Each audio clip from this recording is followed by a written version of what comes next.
Welcome to the Anxiety at Work podcast. I'm Chester Elton, and this is my co-author and dear friend, Adrian Gostick. Well, welcome everybody, and we hope that the time you'll spend with us is going to help remove the stigma of anxiety and mental health in the workplace and your personal life. And we invite experts from the world of work and life to give us ideas and, most importantly, tools to deal with anxiety in our world.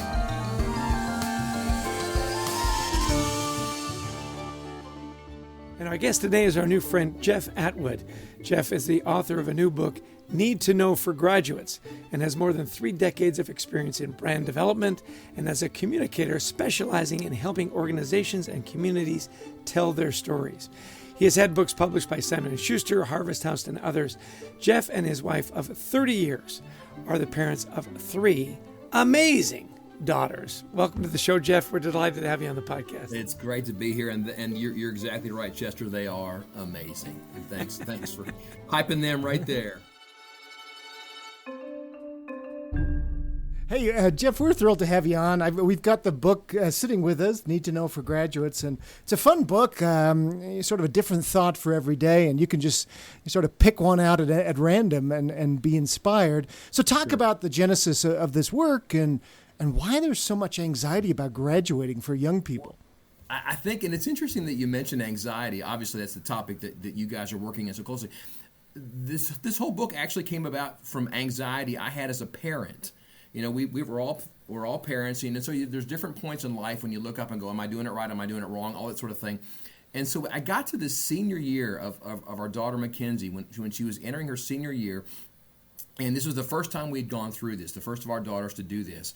And I freaked out. I was like, oh my gosh, she's now entering her senior year. Does she know what she needs to know to go forward in life? And so, I was like, and so what I did was I decided, to kind of combat that. I sent her a text every day before the start of school, every day of that senior year, and said, hey, here is something I think you need to know. And it was really, a reprise of things I'd hoped that she'd heard over the last 17 years, right? I mean, if I'm sort of dropping something in at the last minute, that's a fail on my part, right, as a parent. But here's something I think you need to know, and I hope that it sort of culminated and obviously in the thoughts for the book, but it really is just sort of the summary of things that we shared with her as a parent. So I want to know. Oh, sorry, Ches. I want to know. Did she take your advice? Well, I mean, you guys are parents. Tell me, did your kids take your advice? And maybe 20% of the time, yeah. Yeah, maybe so. But here's the thing: it's with parenting, it's not like it's a light bulb moment very often, right? When you share information with your kids, when you tell your kids do this or don't do that or here's why, that sort of thing. It's not like it immediately just pops in their head and go, Dad was right. I knew it all along. Dad was right. But it's sort of like that Grand Canyon effect, right? Where the river runs forever and ever and ever, and slowly but surely. And so it's fun now. We have 3 daughters. Our oldest daughter, Madison, was very ill when she was young, and so she's with us. Our middle daughter, Mackenzie, who I wrote the book or sent the text to, lives in California and works there. And our youngest daughter, Macy, lives in Florida. And it's interesting now as they enter their careers to hear them say things and talk about conversations they have in their careers, and you go, oh yeah, we talked about that. And so I think to your point, Adrian, yeah, I think they heard some of it, but it wasn't like the first time I said it. It was the 100th time or the 1000th time, or maybe more likely it was one of their friends' dads said it, and they were like, oh, that's so smart. I'm going, I've told you that for 17 years. You got no credit. You got no Zero credit on that one. Yeah. 0 credit. We really like the fact that showing up shows up really frequently in your book. The power of showing up. Nothing happens till you show up. I remember going to a friend's church, and the preacher was talking about showing up, and a lot of hallelujahs on that. Talk to me about how showing up and why it's important when you might be going through some tough mental health issues, where it's tough to show up, right?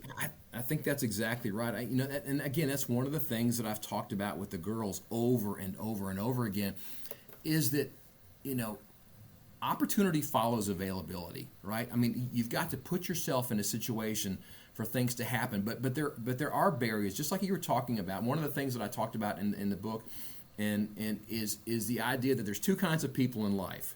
There are life givers and life suckers, right? So be the first and stay away from the second. And so I think that just show up is not this sort of general charge to arms, right? Just go for it. But you need to be mindful in who you're associating with. You need to be mindful in terms of, that's a good place for me to be. That's a healthy place for me to be. And I think that you have to have that filter as you run into a situation. You need to have that filter to say, is this a good place for me to be? And then secondly, the idea of just show up is so important in the context of, if you're not, as our good friend, Aaron Burr said in Hamilton, you need to be in the room where it happens, right? And so that's one of the things with the girl. I talked with a kid, they're all kids now. I talked with a kid earlier this week. Like you guys, I get lots of calls from people saying, hey, so-and-so is trying to find an internship. And so I talked with him, and I said, well, tell me what you want to do. And he started off with a list of things he didn't want to do. And I'm like, oh, man, I don't know. I didn't say that articulately because I know this guy's dad, and I'll have that conversation with him. But maybe you start with what you do want to do or how you're going to proceed, and not, I'm going to start with the wall. And so I think that, the more that we can help our friends and kids understand the importance of showing up and making themselves available, then that opportunity is going to follow after that. No, you're exactly right. And we've said that a lot to our kids or those that we try to influence is, it's the old adage of how do you climb a mountain? Well, you get on the wall. Nothing happens if you don't put that first, step. So let's go to transitions, because we all go through transitions. That's what you're writing about here. You're writing about graduating, but we go through other transitions. You get married, you start a new job, you transition into a new field. So why are transitions important, and how can we better handle them so we don't get overwhelmed? Yeah, I think, so many times it comes down to setting expectations, right? It's when you're going through a transition, when you move from high school to college or to your career, whatever the case may be, or from college to a job, or from one job to the other, transitions are by nature going to be a little bit bumpy, right? The year or the summer between high school graduation and college, for one of our daughters who moved away, that was a tough year, or tough time, because we didn't really understand each other's role. You don't understand, all right, well, you're our daughter, but now you're sort of an adult, and how do we parent, or how do we rule? Well, the same thing applies in all of our transitions. We need to make sure that we set expectations. Is it going to be, for a period of time? Sometimes, are we going to approach it, methodically, or are we just going to sort of throw ourselves to the wind? And I think the more that we begin to look at transitions as not just an exception, but they're really an integral part of life. You have to make sure that, you don't go from point A to point B and there's nothing in between. There's always something in between.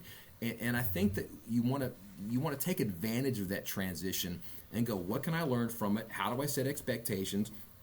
And how do I make sure that it prepares me for the next step? And it's not just a necessary evil, but the transition is something that's going to inform my life as I move forward.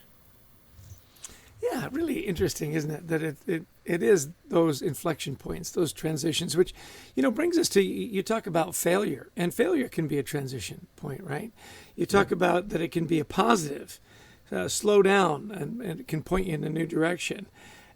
People don't like to celebrate failure now, right? On Facebook, everything looks great. Your Instagram is great. Your followers on TikTok are amazing. We don't celebrate failure. How do you make it a positive, and how do you get people to make that mind shift to embrace failure? Well, first of all, I think I've missed something, Chester. Do you have a TikTok? That would be awesome. He is a great dancer. Oh, you should see him dance. I don't use my real name. I don't use Chester. Yeah. Thanks for pointing that out. Yeah. That would be awesome. Chester's TikTok. I would pay a lot of money, if you could subscribe to that sort of thing. But I think that, to your point, we live in a society that that sort of celebrates things that aren't real sometimes. We celebrate, you look at people's Facebook and Instagram, and again, I talk with my daughters. My daughters are young women earlier in their careers, and sometimes, and they're realistic about things, but they look at their friends and go, oh my gosh, this person is doing X and Y and Z. And you go, that's like 1% of their life. You have to understand that there, heartache is universal. And I think that's a really important truth for us to understand, is that there is going to be heartache in everyone's life. And it's what you do with that. I remember early in my career, I got a job as a publicist down on Music Row here in Nashville. I wanted to work on the marketing side of the music industry, and I thought that was going to be it for me, and I was going to do it, and I was going to be great, and I was going to be tied to the music industry, and then it didn't work out, and so then I got again, because I was an idiot, mostly because I was an idiot, and then I had an opportunity at a marketing firm here in town, and I pursued it, and it was growing, and then my daughter got sick. Our oldest daughter, Madison, got sick. When she was 6 months old, she got critically ill and has had a ton of challenges since then. But it was that point in my life, that heartache in my life, that was an incredible inflection for me. Because we were able to look at that and go, all right, here's something that could be really, really bad, is really, really bad. But then you go, how do I take that? How do I take that, what has happened to us, and turn it into something good? And so for me, what happened was I was able to, and really not of any doing of my own, again, I showed up, but what happened was I got an opportunity to work in a healthcare organization. And I had no intention of spending my career in healthcare. That was foreign to me. I wanted to be the guy that wrote funny words and wrote headlines and, made TV spots and all that kind of stuff. And then because of our experience when Madison was ill, when she was 6 months old, because of that, I saw the value of what the healthcare community does. And because of that, I made a change. And so it was the heartache in my life. It wasn't a failure in that sense, right? No one, there was not a failure that made Madison sick. It was just something that happens in life. But because of that, you pivot. And you take that situation and go, how do I leverage that? How do I take what I've learned, and this is some of what I do in my life now, how do I take what I have learned and apply that to organizations and to encourage others and say, you know what? We've done the same thing in the healthcare community, and I know you guys have talked a lot about it. Over the last 2 years, it has been a brutal time for the healthcare community in the United States, in Canada, around the world because of COVID. All right, how do we level set right now? How do we take what we've learned over the last 2 years and go, let's make our industry better. Let's make the healthcare delivery system better. And if you don't take those moments in life where it doesn't go the way you want, and you're afraid to be vulnerable and to share those and say, I have learned from this, and hopefully I'm going to be a better person, a better parent, a better husband, a better employer, a better leader because of that, then it really is a missed opportunity. Well, you can see why Jeff's books are so positive. So, Jeff, how can people learn more about your work? Where would you point them? There's a couple of ways. Yeah, obviously, just go anywhere that books are available to find the Need, because this is the third in the Need to Know advice book series.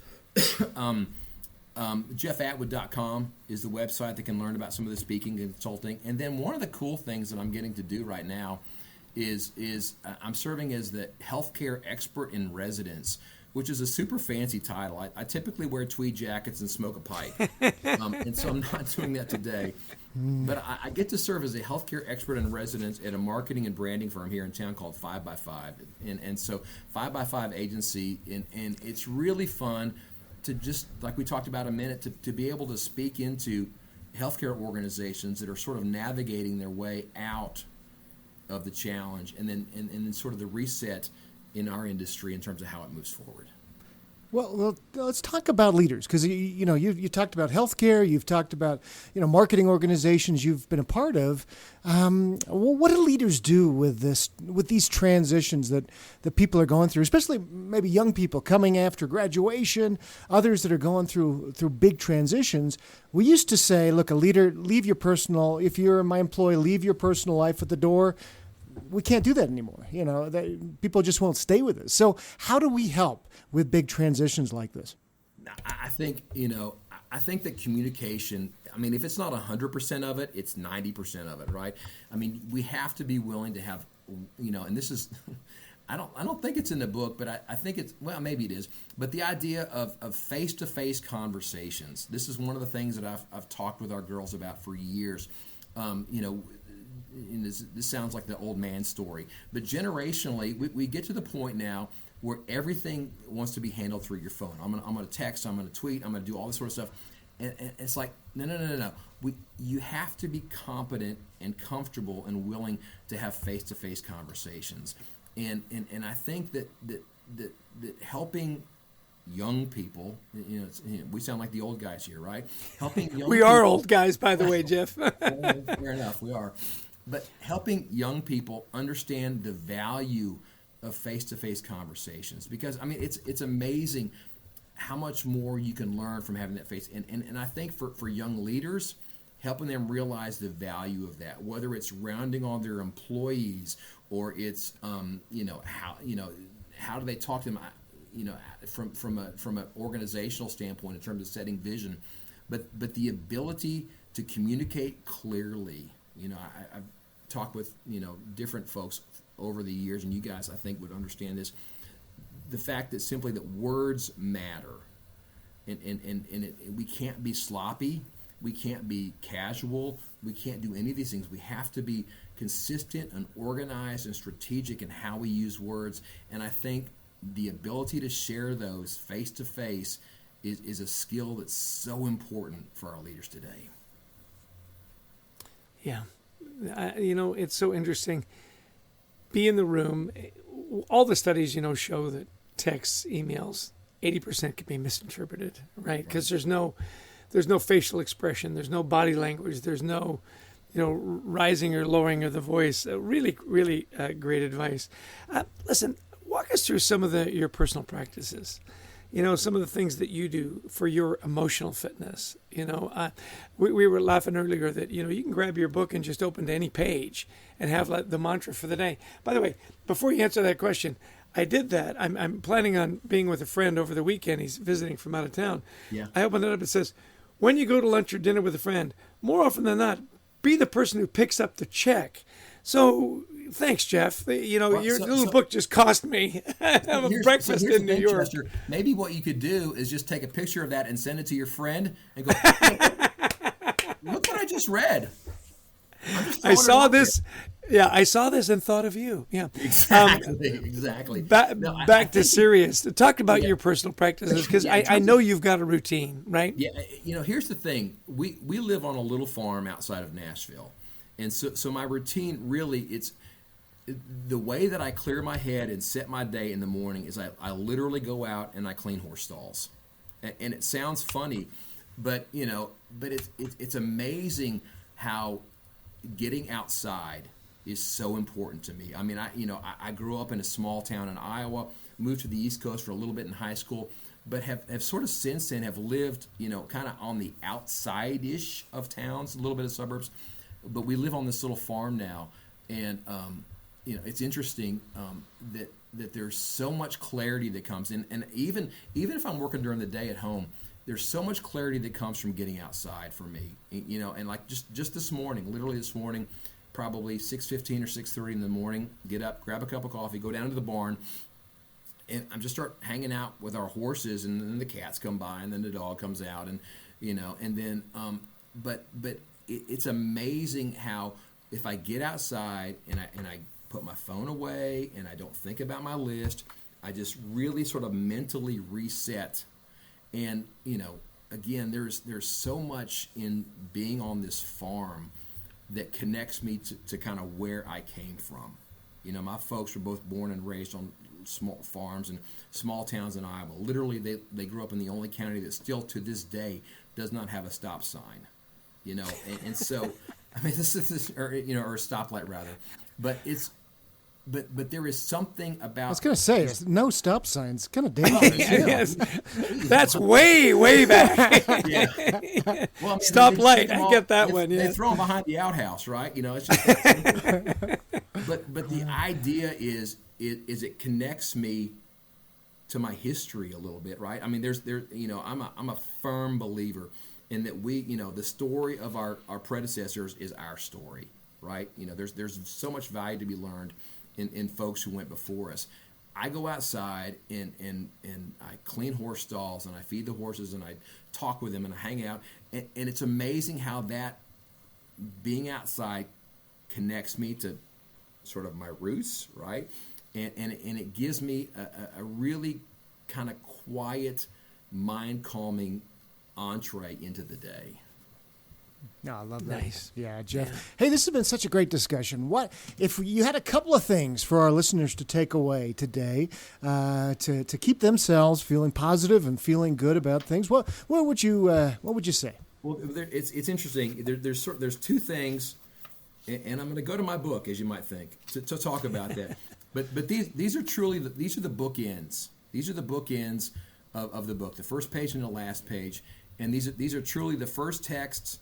The day that I sent to the one that I sent to Mackenzie, the first day of school, and then the last day of school. The first day of school is you are loved, always, forever, no matter what. Nothing could ever change that. Everything you need to know is secondary to knowing that you are loved. And I think that's important for us all to hear, right? And then the second thing, and this is the last thing that I sent her, but really is the bookend to life. You were made to do great things that only you can do. We need you to do them. I think we were all created uniquely, specifically, intentionally, and I think that we all have skill sets that are, there's a lot of people that can be accountants, and there's things that we can all do that overlap a little bit, but we all have this really unique and specific set of skills and abilities, and our world works so much better when people are doing what they are meant to do, and that's what I want my girls to do what they are meant to do. That's a beautiful way to end. I love that. Our guest has been Jeff Atwood. He's an author. He's got a series of need-to-know books. We're talking about graduates, but he's also got new parents and newlyweds. And you've been happily married for 30 years? 30 years, yeah. Good for you. Good for you. So happily is just, we have to it's talk all about relative. No, it's just, it's just, and we've got a great family, and so it's just, I'm so thankful for my life. That's great. Well, it's been a delight to have you on the show. Thanks for sharing your book with us. Thanks for sharing your wisdom. And I know I've got a page of notes here of great little takeaways. So be sure to pick up his book, Need to Know for Graduates. And thanks so much for sharing your spirit with us today, Jeff. It's been a delight. Thanks, guys. It's been a pleasure.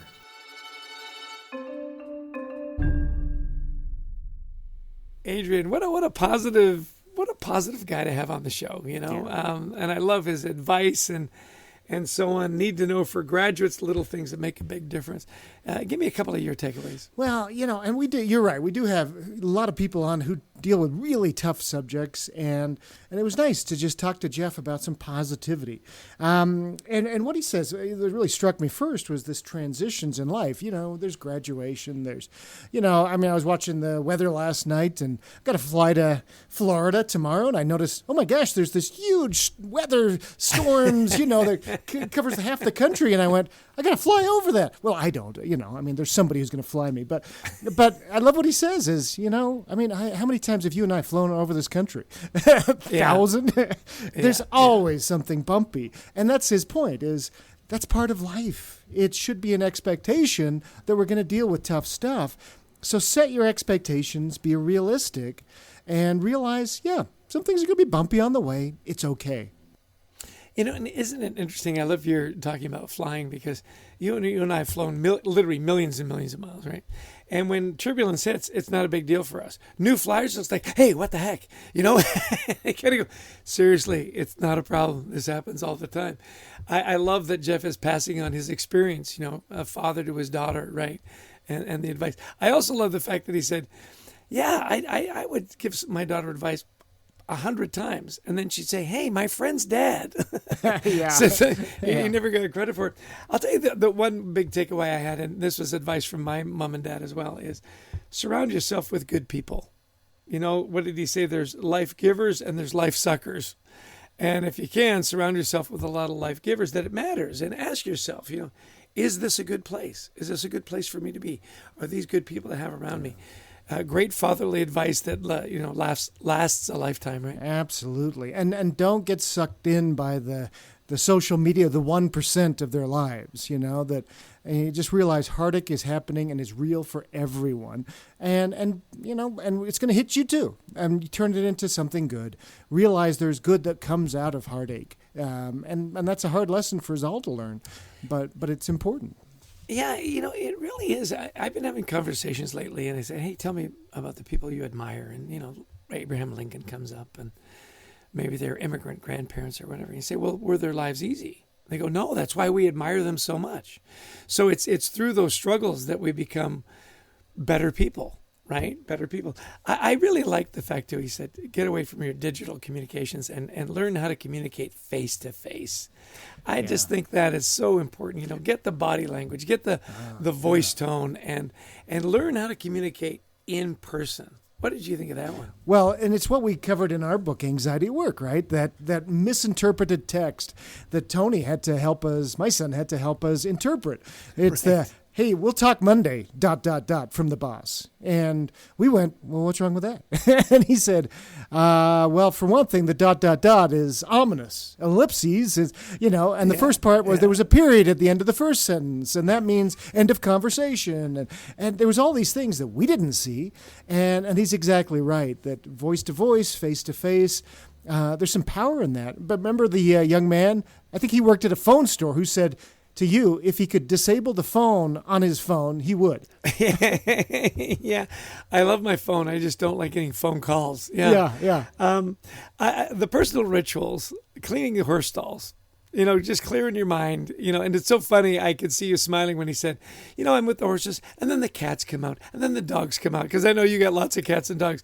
I could just see you saying, yeah, that's part of the ritual that clears your head. What did he say? It gives me clarity for the day. It puts things in perspective. And he talks to the horses, which I like too. If they talk back, that's a problem. But yeah. Hey, we want to thank Jeff for being on our show. That was just terrific and really positive. And to our producer, Brent Klein, to Christy Lawrence, who helps us find such amazing guests, and all of you who listen in and download the podcast. Yeah, if you like the podcast, please share it with your friends. We get lots of advice and great tools. If they're having a tough time dealing with their anxiety, we'd love you to join our online community as well. WeThriveTogether.global, safe place to talk about anxiety in your life and anxiety at work. Don't forget, too, we love to present in person. I love, Jeff said, hey, face-to-face. We do great digital presentations, and we love to do that as we beam in around the world. We also love to be with audiences in person and share our knowledge about culture, about leading with gratitude, and, of course, anxiety at work. So give us a call if you've got an event. We'd love to talk with you face to face, wouldn't we, Adrian? Absolutely. And it's been great for me. I've got a graduate coming up here in just a couple of weeks, so this is really helpful. So again, thanks everybody for joining us today, and until next time, we wish you the best of mental health. Be well and take care.